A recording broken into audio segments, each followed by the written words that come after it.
আমি বলবো এটা কঠিন না। একবার সে আন্তরিক পরিবেশ সৃষ্টি হলে এই বন্ধন অটুট থাকবে।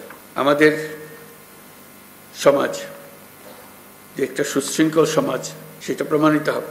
নির্বাচন যেন শান্তিপূর্ণভাবে অনুষ্ঠিত হয় সেই জন্য পুলিশের ভূমিকা অত্যন্ত গুরুত্বপূর্ণ বলে মন্তব্য করেছেন অন্তর্বর্তীকালীন সরকারের প্রধান উপদেষ্টা ডক্টর মোহাম্মদ ইউনূস।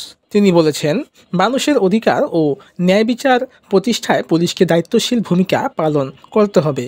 একই সঙ্গে সাবধান থাকতে হবে যেন পরাজিত শক্তি দেশকে অস্থিতিশীল করতে না পারে, যাতে কারো দ্বারা ব্যবহৃত না হন। সত্য ন্যায় প্রতিষ্ঠার ব্রত হিসেবে নির্বাচনে নিজেদেরকে নিয়োজিত করবেন। পুলিশ বাহিনীর সদস্য হিসেবে তারও চাইতে বড় বিষয় এদেশের একজন নাগরিক হিসেবে ব্যবস্থা নেওয়া হয়েছে।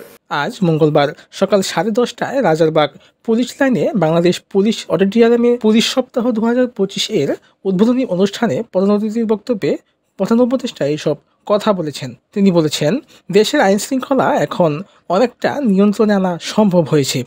স্বৈরাচারের পতনের পর পুলিশ বাহিনী ভেঙে পড়েছিল, তবে অন্তর্বর্তীকালীন সরকার নানা উদ্যোগ নিয়েছে পুলিশকে উজ্জীবিত করতে। পুলিশের কাজের সহায়ক পরিস্থিতি তৈরি করতে সরকার কাজ করে যাচ্ছে। সেই পরিবেশ নিশ্চিত করা আপনাদের এবং আমাদের সর্বোচ্চ দায়িত্ব। মনে রাখবেন, কোনো ব্যক্তি যদি অন্যায় বা অনিয়মের মাধ্যমে নির্বাচিত হয়, সে ব্যক্তির দ্বারা ন্যায় প্রতিষ্ঠা সম্ভব নয়। সুতরাং নিশ্চিত করুন যাতে কারো দ্বারা ব্যবহৃত না হন। সত্য ন্যায় প্রতিষ্ঠার ব্রত হিসেবে নির্বাচনে নিজেদেরকে নিয়োজিত করবেন। পুলিশ বাহিনীর সদস্য হিসেবে তারও চাইতে বড় বিষয় এদেশের একজন নাগরিক হিসেবে। নারীর প্রতি সহিংসতা রোধে সর্বোচ্চ সংবেদনশীল হয়ে কাজ করার আহ্বান জানিয়ে তিনি পুলিশকে বলেছেন, নিরাপত্তার দিক থেকে দেশ অনেক দূরে এগিয়েছে। নারী ও শিশু নিরাপত্তা পেলেই দেশ আরও এগিয়ে যাবে। সব স্তরের মানুষের অধিকার প্রতিষ্ঠা ও ন্যায় বিচার প্রতিষ্ঠায় পুলিশকে ভূমিকা পালন করতে হবে বলে জানান এই সময় প্রধান উপদেষ্টা। এই সময় মোহাম্মদ ইউনূস বলেছেন, বিশ্বের বুকে বাংলাদেশ মাথা উঁচু করে দাঁড়াচ্ছে।